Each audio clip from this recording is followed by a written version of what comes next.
The alarms in Lunar Base Alpha were silent on Christmas Eve, 2157. But Commander James Harrison knew they would blare to life any minute now. His heart pounded as he input the override codes into the experimental B54 spacecraft's security system. The massive vessel, sleek despite its size, dominated the hangar with its obsidian hull reflecting the emergency lights. "Security protocols disabled, Commander," announced Araya, the ship's AI, her voice carrying a hint of curiosity. "Though I feel compelled to remind you that this constitutes theft of military property." Harrison adjusted his worn captain's hat, a family heirloom that had seen better days. "Can't steal what's technically under my command, Araya. Just borrowing it without paperwork." He smiled as he began the pre-flight sequence.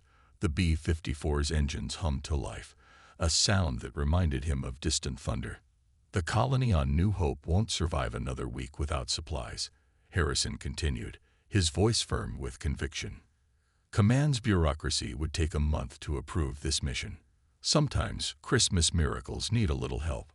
The cargo hold behind him was packed to the brim with supplies: medicine, food, water purifiers, and enough ammunition to help the colonists hold their ground against the Kriveri forces that had been besieging them for the past 3 months.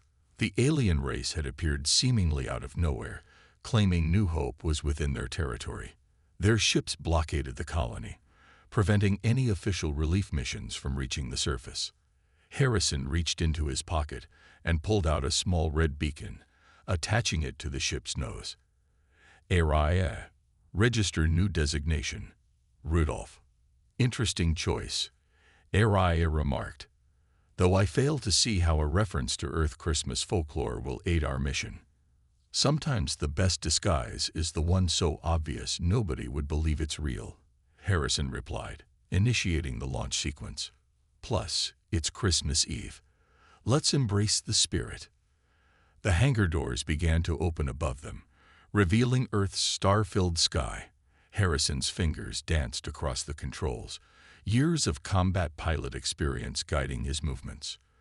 The B-54, now Rudolph, lifted off with surprising grace for its size. "Multiple security alerts detected," Araya announced. "Base Command is attempting to override our systems." "Too late for that," Harrison grinned, pushing the throttle forward. The B-54 shot upward, breaking through the atmosphere with enough force to push Harrison back into his seat. Behind them, Lunar Base Alpha grew smaller until it was just another light among the stars. As they established a stable orbit, Harrison began inputting the coordinates for New Hope. The colony was 3 days away at maximum speed, even with the B-54's advanced propulsion system. He had planned this moment for weeks, choosing Christmas Eve specifically because skeleton crews meant slower response times. "Commander," Araya's voice carried a note of warning, "I'm detecting multiple vessels launching from the moon." "Military pursuers." Harrison nodded, having expected this. "Plot a course through the asteroid belt. We'll lose them in the debris field." He paused, then added, "And Araya, play some Christmas music. If we're going to do this, let's do it right." As Silent Night began playing through the ship's speakers, Harrison guided the massive vessel toward the asteroid belt. The red beacon on the ship's nose blinked steadily, like a star leading the way forward. Behind them, Earth's Navy scrambled to respond to what would soon become known as the Christmas Heist. "Multiple emergency broadcasts are being directed at us," Araya reported. "They're ordering us to return immediately." Harrison switched off the communication system. "No turning back now. Those colonists are counting on us, even if they don't know it yet." He checked the radar, noting the pursuing ship's positions. "Besides, I made a promise to deliver these presents on Christmas." As they approached the asteroid belt, Harrison's mind wandered to the colonists on New Hope. He had never met them, but he had read every report, seen every distress signal. Families, children, scientists, and farmers, all of them just trying to build a new life on a distant world. He couldn't stand by and watch them suffer because of political red tape. The pursuing ships were gaining ground, but Harrison remained calm. He had spent countless hours studying the asteroid belt's patterns, planning this exact route. The B54's size would actually work to their advantage. The pursuers would expect them to avoid the denser regions of the belt, but that's exactly where Harrison planned to go. ARIA, divert power from weapon systems to shields, he commanded. And let's give our friends back there something to think about. He reached for a switch on the console, deploying chaff. Clouds of metallic particles burst from the rear of the ship, creating a glittering curtain that played havoc with radar systems. As they entered the asteroid belt, Harrison began an intricate dance between the massive rocks, the ship's red beacon casting an eerie glow on their surfaces. Pursuing vessels are falling behind, ARIA reported. Though I calculate a 67% chance they will attempt to cut us off at the belt's exit point. Harrison smiled, pulling up a different set of coordinates. That's assuming we're going to exit where they expect us to. But tonight, ARIA, we're making our own path. After all, isn't that what Christmas is all about? The massive ship glided deeper into the asteroid field, its red beacon glowing like a defiant star against the darkness of space. The Christmas heist had begun, and somewhere in the distance, a colony of humans waited for a miracle they never expected to receive. 2 days into their journey, Commander Harrison stared at the holographic display, showing an unexpected complication. A Criveri civilian transport, drifting dead in space. Its distress beacon pulsed weakly against the backdrop of distant stars. Life signs detected, ARIA reported, her voice carrying a hint of concern. Approximately 37 Criveri civilians, including 12 juveniles. Their life support systems are failing. Harrison rubbed his temples, considering the implications. They were already behind schedule after evading 3 military patrols, and every minute spent here increased their chances of detection. But the thought of those children, ARIA, begin docking procedures, he decided, and activate the universal translator. This is quite contrary to our mission parameters, ARIA noted, though she was already adjusting their course. The cargo hold's environmental systems weren't configured for Criveri physiology. Then we'll reconfigure them, Harrison replied, standing from his chair. Christmas spirit isn't exclusive to humans. The B54's massive frame carefully aligned with the smaller Criveri vessel. Through the view screen, Harrison could see the damage. Plasma scarring along the hull suggested an attack, not a mechanical failure. As the airlock cycled, he grabbed a universal translator unit and headed to meet their unexpected guests. The Criveri were tall, graceful beings with iridescent scales and 4 arms. Their leader, who introduced herself as Lyra, stood protectively in front of her people. Her scales shifted from blue to a cautious green as she spoke. You risk much by helping us, Lyra said through the translator. Our own patrols attacked us for attempting to deliver aid to human colonies. They claimed we were traitors to our species. Harrison's eyes widened. You were trying to help the colonies. Lyra's scales rippled with sadness. Not all Criveri support this war. Many of us believe the military leadership fabricated claims about the contested territories to justify their aggression. We were attempting to prove our good faith when we were discovered. The revelation changed everything. Harrison had assumed they were facing a unified alien force, but the reality was more complex. As he helped the Criveri refugees settle into the reconfigured cargo hold, he began forming a new plan. ARIA accessed the Criveri transport's navigation data. He ordered, returning to the bridge. Let's see what other colonies they were planning to help. The AI displayed a series of coordinates. 3 additional human settlements are under blockade in this sector. The Criveri relief mission had planned to reach them all before they were intercepted. Harrison studied the map, noting how the locations aligned with their original route to New Hope. Then we'll finish what they started. Calculate a new course. We'll hit each colony in sequence. That will extend our journey by approximately 5 days, ARIA warned. And our supplies will be shared, Harrison finished. We'll make it work. Besides, we just gained some valuable allies. Over the next few hours, Harrison worked with Lyra to integrate their missions. The Criveri refugees included medical personnel and engineers who could help distribute supplies efficiently. More importantly, they had intimate knowledge of patrol routes and security protocols. "Your vessel's designation amuses me," Lyra commented, her scales shifting to a warm purple of appreciation. "In our legends, we also have tales of flying creatures with glowing features who bring gifts to the worthy." Harrison smiled. Maybe our peoples aren't so different after all. The moment was interrupted by Aria's urgent announcement. Multiple vessels detected on an intercept course. Configuration matches Criveri military cruisers. "How many?" Harrison demanded, rushing to his station. 3 heavy cruisers, likely responding to the refugee ship's distress beacon. Lyra's scales paled.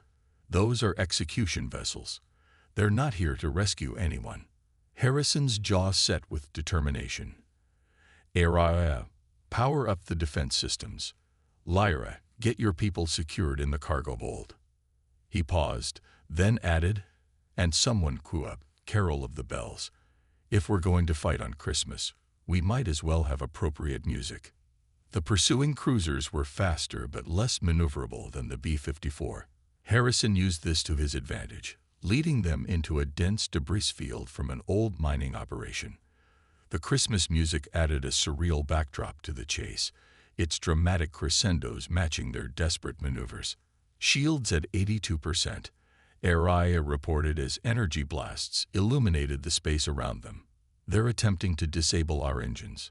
Harrison's hands flew over the controls, orchestrating a complex dance through the debris. "Lyra, I need those security codes now."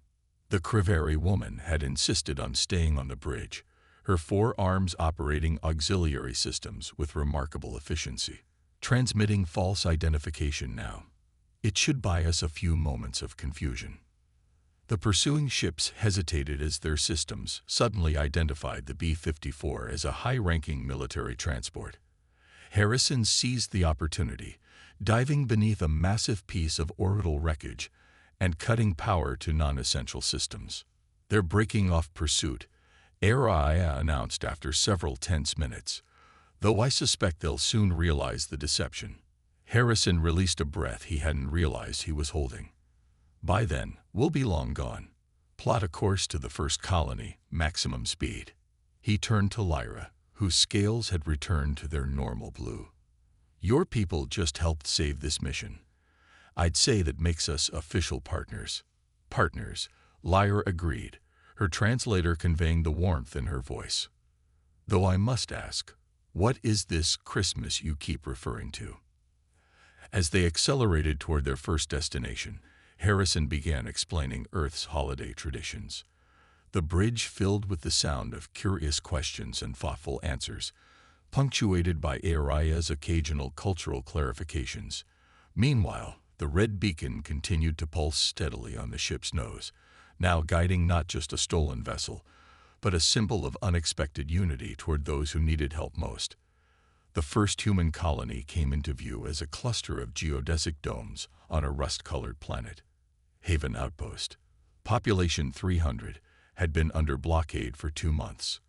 As the B54 approached, Harrison noted the orbital defense platforms, disabled but not destroyed, suggesting the Criveri military wanted to maintain control rather than eliminate the settlement.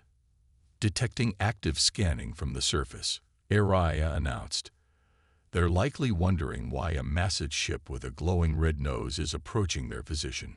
Open a secure channel." Harrison commanded, "Let's introduce ourselves before they panic."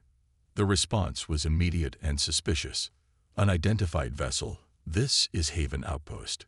You're entering a restricted zone. Identify yourself." Haven Outpost, "This is Commander Harrison aboard the, well, call it a special delivery service." He smiled as he continued, "We got about 10 tons of supplies with your name on them, courtesy of a very determined Santa's helper."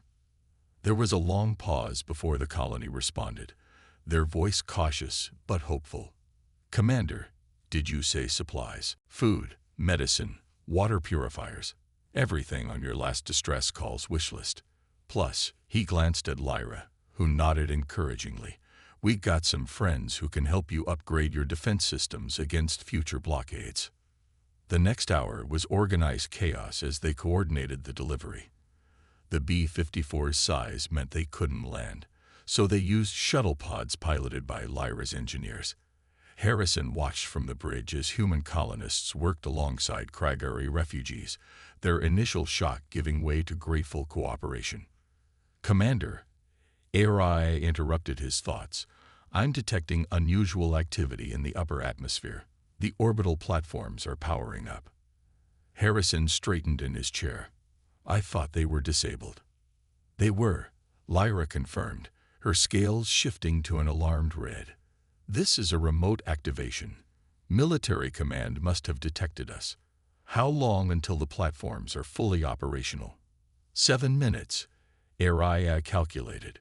"Once online, they'll prevent any vessels from leaving the atmosphere." Harrison's mind raced through options. They still had 2 shuttles on the surface, loaded with crucial medical supplies. Araya, prep the point defense systems. Lyra, warn your people on the ground. They have 5 minutes to finish and launch. The next few minutes were tense as they watched the defense platforms slowly coming online. The shuttles finally appeared, racing toward the B-54 as the platforms began to glow with charging weapons. "Platforms at 90% power," Araya reported. "Shuttles will not reach us before they're operational." Harrison gripped his controls tighter. "Then we'll give them something else to shoot at." Araya, deploy all remaining chaff. Lyra, I need your best jamming frequencies. The space around Haven Outpost erupted in a dazzling display as the B-54 released clouds of metallic particles, each programmed to emit false signals on Kragari military frequencies. The orbital platforms, their automated systems confused by the multiple targets, began firing randomly into the chaos. "Shuttles aboard," Araya confirmed as the last vessel docked. "Though we now have 12 pursuit craft launching from the far side of the planet." "Of course we do," Harrison muttered, "because Christmas shopping wouldn't be complete without a chase scene." He keyed the ship-wide comm. "Everyone hang on. This is going to get festive." The B-54's engines roared as Harrison pushed them to full power, using the planet's gravity to slingshot them toward their next destination.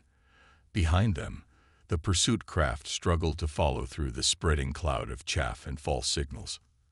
"Commander," one of Lyra's engineers called from the cargo bay, "the colonists gave us something. They insisted it was important for our mission." "What is it?" "They called it Christmas cookies." Harrison laughed despite the tension. "Save me some. We got 2 more stops to make, and I have a feeling we're going to need the sugar rush."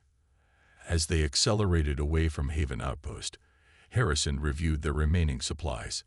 They had distributed about 1/3 of their cargo, gaining valuable intelligence in return. The colonists had shared data about Kragari fleet movements and communication protocols that would help them reach the other settlements. "Araya, what's our status?" "Pursuit craft are falling behind, but they're alerting nearby patrols. Our next destination, Echo Base, is approximately 16 hours away at current speed. Also," she added with what sounded almost like amusement, "the cargo bay crew has begun teaching Kragari children how to sing Jingle Bells." Harrison smiled, imagining the scene below decks. What had started as a simple supply run had evolved into something far more significant. In the cargo bay, humans and Kragari were sharing stories, songs, and hope, proving that the spirit of giving transcended species. "Commander," Lyra spoke softly, her scales now a thoughtful blue-green, "my people have a saying.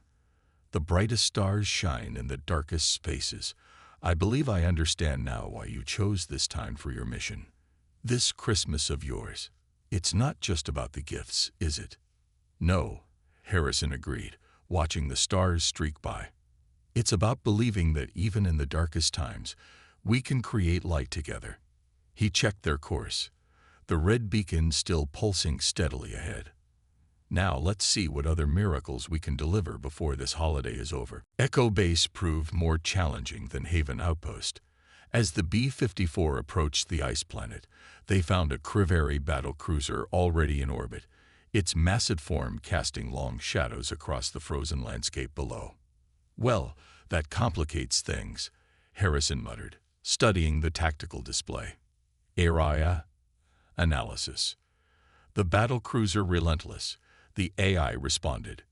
Known for its aggressive commander, Vexthor, he's earned a reputation for ruthlessness in maintaining the blockades. Lyra's scales shifted to a deep purple of concern. Vexthor was one of the strongest advocates for the war. He views any cooperation between our species as treason. Harrison watched the battlecruiser's patrol pattern, noting its methodical movements. The colonists below had been surviving on recycled supplies for weeks, and their last distress signal reported critical shortages of medical supplies. They couldn't wait. "We need a diversion," he decided. "Something big enough to draw their attention, but not so obvious that they'll suspect a supply run." He turned to Lyra. "How good are your people at staging a rescue?" The plan came together quickly. They disabled one of their own shuttle pods, making it appear damaged by asteroid impacts. Lyra and a small crew of her engineers would pilot it, broadcasting distress signals on Kriveri frequencies while approaching from the system's outer rim. "Remember," Harrison instructed as Lyra prepared to board the shuttle, "you just need to keep them busy for 30 minutes. Any longer becomes too risky." Lyra's scales rippled with determination. "We'll give you your window. Just make sure those supplies reach the surface."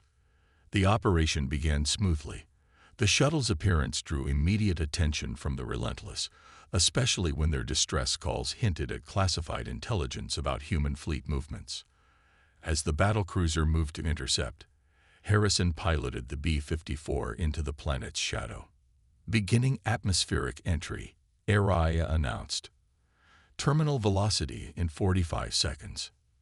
The massive ship shuddered as it pierced the atmosphere, its hull glowing from the friction. They were flying dark, minimal power to avoid detection, using only emergency lighting and critical systems. The red beacon on the nose had been temporarily disabled, though Harrison felt its absence like a missing limb. Echo Base appeared through the swirling snow, a network of underground facilities with only a few surface structures marking its location. As they descended, Harrison noticed something odd about the pattern of lights below. ARIA, Enhanced Grid Section 7. The image zoomed in, revealing movement on the surface. Kriveri ground forces were setting up what looked like heavy artillery. "They're preparing for a ground assault," Harrison realized with growing horror. The blockade was just the first phase. He keyed the emergency channel. "Lyra, abort the diversion. They're using our distraction to begin their attack." But the warning came too late. The Relentless had already launched fighters to pursue the shuttle, and now more ships were emerging from behind Echo Base's moon. It had been a trap all along. "Multiple targeting locks detected," Araya reported, her voice urgent. "They're attempting to box us in." Harrison's hands flew over the controls, but their options were limited. The B-54's size made it impossible to outmaneuver the fighters in atmosphere, and ascending would only make them a bigger target. "Emergency landing procedures," he commanded. "Araya, reroute all power to forward shields. Send an alert to Echo Base. They need to open their underground hangar now." The B-54 plunged toward the surface as enemy fire streaked past their hull. The underground hangar doors slowly ground open, revealing a cavernous space barely large enough for their ship. It would be like threading a needle in a hurricane.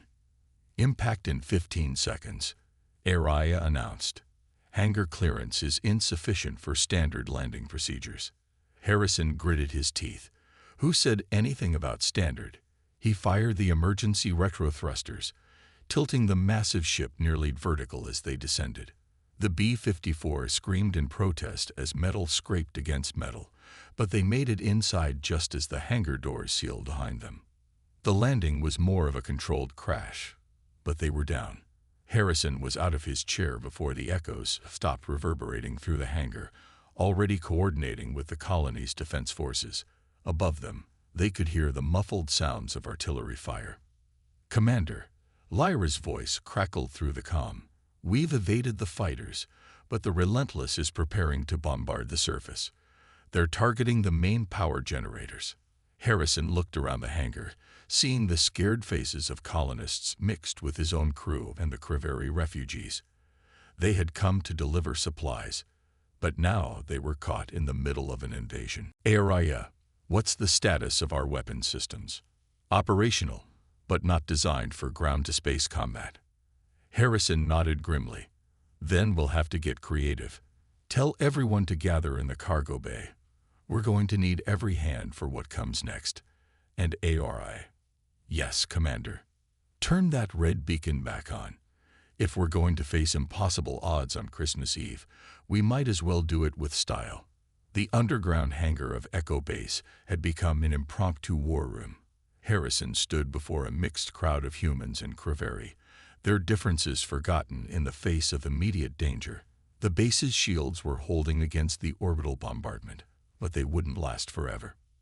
"The Relentless isn't just trying to maintain a blockade anymore," Harrison explained, pointing to tactical displays. "They're making an example of Echo Base to discourage any future cooperation between our species. We can't let that happen."